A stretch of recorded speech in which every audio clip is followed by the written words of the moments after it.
ஹாலிடேஸ்னாலே அது நம்ம ஜிடி ஹாலிடேஸ் தான். GT holidays, south India's #1 travel brand. Pasumpon Muthuramalinga தேவரின் ஜெயந்தி விழா அக்டோபர் 30 நடைபெறும் நிலையில் அவரது தங்க கவசத்தை வங்கியிலிருந்து பெற்ற அதிமுக நிர்வாகிகள் பசும்பொன் நினைவிட நிர்வாகிகளிடம் ஒப்படைக்கப்பட்டது.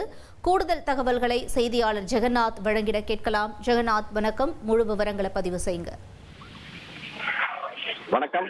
பசும்பொன் முத்துராமலிங்க தேவரின் 118வது ஜெயந்தி விழா முன்னிட்டு 63வது குரு பூஜை முன்னிட்டும் இன்று தேவர் தங்க கவசத்தை அதிமுக பொருளாளர் Dindigul Srinivasan Madurai Anna Nagar bank of India வங்கி லாக்கரில் இருந்து எடுத்து அதனை தேவர் நினைவாலய பொறுப்பாளர் காந்திமதி மீனாவிடம் ஒப்படைத்து சென்றிருக்கிறார். குறிப்பாக பசும்பொன் முத்துராமலிங்க தேவர் சிலைக்கு அதிமுக சார்பில் முன்னாள் முதலமைச்சர் ஜெயலலிதா கடந்த 2014ஆம் ஆண்டு 3.7 கோடி ரூபாய் மதிப்பீட்டில் 13 கிலோ எடையுள்ள தங்க கவசத்தை அளித்திருந்தார். அதை மதுரை அண்ணாநகர் உள்ள இந்த வங்கியின் பெட்டகத்தில் வைத்து பாதுகாப்பட்டு வந்திருந்த நிலையில அதிமுகவின் பொருளாளராக இருக்கக்கூடியவர்கள் இந்த தங்க கவசத்தை ஒவ்வொரு ஆண்டும் முத்துராமலிங்க தேவர் குரு பூஜை விழாவின் போது அவர்கள் தேவர் நினைவிடத்தில் அறங்காவலர்களிடம் குறிப்பாக காந்தி மீனாவும் வங்கியில் நேரில் கையெழுத்திட்டு கவசத்தை பெற்று குரு பூஜை முடிந்த பின்னர் அதனை மீண்டும் வங்கியில் ஒப்படைக்கும் வழக்கமானது இருந்த நிலையில தற்போது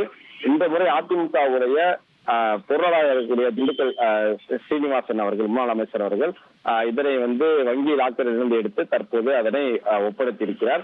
இந்த நிகழ்வில் பார்த்திருந்தால் தேவர் தங்க கவசத்தை அதிமுக பொருளாளர் திண்டுக்கல் சீனிவாசன், முன்னாள் அமைச்சர் செல்லூர் ராஜு, ஆர்பி உதயகுமார், ரத்தன் விஸ்வநாதன் ஆகியோர் ஒன்றாக இணைந்து தேவர் நினைவாலய பொறுப்பாளர் காந்தி மீனாவிடம் ஒப்படைத்தார் என்பது குறிப்பிடத்தக்கது.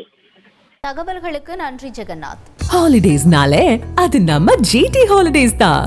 GT holidays, south India's #1 travel brand.